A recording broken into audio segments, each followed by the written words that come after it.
আমার দ্বারা যাতে করে কখনো কারো ক্ষতি না হয় সেই দিকটা লক্ষ্য রাখার চেষ্টা করি। আসসালামু আলাইকুম। প্রতিদিনের মতোই আজকের দিনটা কর্মব্যস্ততার মধ্য দিয়ে শুরু হয়ে গেল। বিগত ৩ মাস যাবৎ একটি কাজ আমার পেন্ডিং আছে, আর আজকে আমাদের স্কুলে অভিভাবকদের খেলাধুলা ছিল, ওখানে গেলে এটা হয় না। তাই আজকে এই কাজটা স্কিপ করে আমার ৩ মাসে জমে থাকা সেই কাজটা করার জন্য বের হয়ে গেলাম। আর এইখান দিয়ে যাচ্ছি আমার শৈশবের স্থান, এটা হচ্ছে কটন মিল দিয়ে। আর হেঁটে যাচ্ছি, হেঁটে যাওয়ার কারণ হচ্ছে আমাদের এলাকার রাস্তাঘাট খুবই অবস্থা খারাপ, ভাঙচুর, রিক্সা দিয়ে যাওয়া পসিবল না। তাই ভাবলাম হেঁটে যাই। আর হেঁটে যাওয়ার জন্য বেস্ট ওয়ে হচ্ছে কটন মিল, একদম ভেতর দিয়ে, গলির ভিতর দিয়ে হেঁটে চলে গেলাম ব্যাংকে, ইসলামী ব্যাংকে। ইসলামী ব্যাংকে পৌঁছাতেই প্রথমে ব্যাগ থেকে যেটা করতে হবে, আমার রিসিপ্ট বের করতে হবে। সকল কিছু বাড়ি থেকেই আমি প্রিপারেশন করে নিয়ে গিয়েছিলাম। আর এটা আমার কাজ না, আমার বোনের কাজ। আমার বোনের সকল কাজগুলোই সাধারণত আমাকেই করতে হয়, কারণ ও সময় করে উঠতে পারে না। আর বিগত 3 মাস যাবত আমি হাসপাতাল, বাড়ি, স্কুল, টিউশনি সব মিলিয়ে আমার এই কাজটা হচ্ছিল না। সো আজকে এই জন্য সকল কিছু ঝেড়ে ঝুড়ে এই কাজটার জন্য আমি চলে গিয়েছিলাম, কারণ 3 মাস আমার কাজটা জমে আছে। যাই হোক, ওখানে পৌঁছাতেই দেখলাম তেমন সিরিয়াল নেই। আর আমি সবসময় সাধারণত যাই দুপুরবেলা। দুপুরবেলা গেলে হয় কি, একটু মানুষের ভিড়টা কম থাকে। আপনারা যারা খুব ব্যস্ত, আপনি দুপুরে যেতে পারেন অথবা অনলাইন পেমেন্ট করতে পারেন। আর আমি অনলাইন পেমেন্ট থেকে এভাবে হাতে দেওয়াটা খুব পছন্দ করি। সো আমার যতই ব্যস্ততা থাকুক না কেন, আমি হাতে দেওয়ারই চেষ্টা করি। যাই হোক, ওখানে পৌঁছাতে দেখলাম 2 জন ব্যক্তি, এর ভিতরে একটা আপু ছিল। এত ভালো লাগছে, আপুটা প্রেগনেন্ট ছিল, আপুর সাথে কথা হচ্ছিল, আর পিছনে একটা বাচ্চা ছিল, এত দুষ্টামি করতেছিল। আসলে অভিভাবকরা কী করে আমার জানা নেই, বাচ্চাদের কোনো প্রকার ম্যানারে শেখায় না। বাচ্চাটা এত কান্না করতেছিল, ব্যাংকের যা ছিল মানে সোফায় বসে লাফালাফি ঝাপাঝাপি কী করতেছে আল্লাহই জানে। যাই হোক, সবাই অভিভাবকরা বিরক্ত হচ্ছিল, যারা ছিলাম সবাই বলা বলি করতেছিল বাচ্চাকে কোনো ম্যানার শেখা না।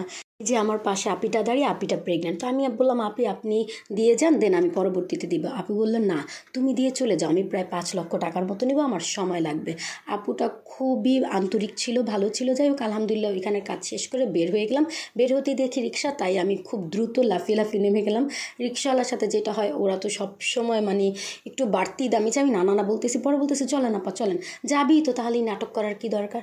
যাই হোক, এই নাটকীয়তার মধ্য দিয়েই আমি চলে গেলাম সেই গন্তব্যস্থলে, সেটা হচ্ছে আমার চোখের মাপ দেওয়ার জন্য। ইদানিং আমার চোখের পাওয়ার প্রচণ্ড আকারে মানে প্লাস মাইনাস হচ্ছে, কেন হচ্ছে জানি না, খুব দ্রুত 2 মাস 1 মাসের মাথায় এতটা ব্যবধান হচ্ছে। আর আমি হাসপাতালে যখনই যাই, আমার খুব ভালো লাগে হাসপাতালটাকে ঘুরে দেখতে। এলে মনে হয় প্রকৃতির কাছেই আছি। আর সবসময় সবুজ দেখা চোখের জন্য ভালো, আর মনের জন্য ভালো। এতটা হাসপাতাল দৌড়াদৌড়ি, সো নিজেকে যেভাবে বিনোদন দিয়ে সুস্থ রাখা যায়, সম্ভব হয়, আমি ঠিক সেভাবে পজিটিভ থাকার চেষ্টা করি। মানে সকল নেগেটিভের মাঝেও পজিটিভিটি কিছু খুঁজে বের করি। আমি যেখানে যাই, যেমন শাহবাগে যখন চলে যাই, রমনা একটু হাঁটতে চলে যাই রিফ্রেশমেন্টের জন্য। সবাই মনে করবে রমনা ঘুরতে গেছি, আসলে ভাই আমার রিফ্রেশমেন্টের জন্য। যাই হোক, ওইখান থেকে ফেরার পথে দেখতেছি মেয়ে মানুষের জীবন, যেহেতু সংসারের সকল দায়িত্বটাই টুকি নাকি আমার উপরেই। তো ফেরার পথে দেখি ওয়াও, অসাধারণ কিছু দেখে ভালো লাগলো। আর এটা হাত থেকে পড়ে গেল, উফো সো স্যাড। তো ভাবলাম যে না, মুরব্বির কেন লোকসান হবে, যে আমার হাত থেকে যেহেতু এটা পড়েছে আমি এইটাই নিব। এটা নিতে গিয়ে যা হলো, এটার সাথে ম্যাচিং করে আমার সকল কিছুই লাল কিনতে হলো। লাল ঝুড়ি, লাল মোড়া, লাল সেনি, লাল মশলারিয়া, সকল কিছুই লাল নিচ্ছিলাম। তো আঙ্কেল বলতেছে, কি ব্যাপার, তুমি তো সব লাল নিচ্ছ। আমি বললাম, আঙ্কেল ম্যাচিংয়ের একটা ব্যাপার আছে না, তো এই জন্য আর কি লাল নিচ্ছে। তো পাশ থেকে হাসাহাসি করতেছিল। বললো, একজন জিজ্ঞেস করতে, কোথা থেকে আসলা? বললাম, আঙ্কেল এই তো হাসপাতালে গিয়েছিলাম, আর একটু অনেক কাজ ছিল, প্রাইভেটও পড়ে আসলাম, সব মিলে এই তো এভাবে যা নিত্য প্রয়োজনীয় ঘরের কেনাকাটা করছিলাম। এর ভিতরে একটা আন্টি এসে বলতেছে, আমাকে একটু পছন্দ করে তো কী নেওয়া যায়?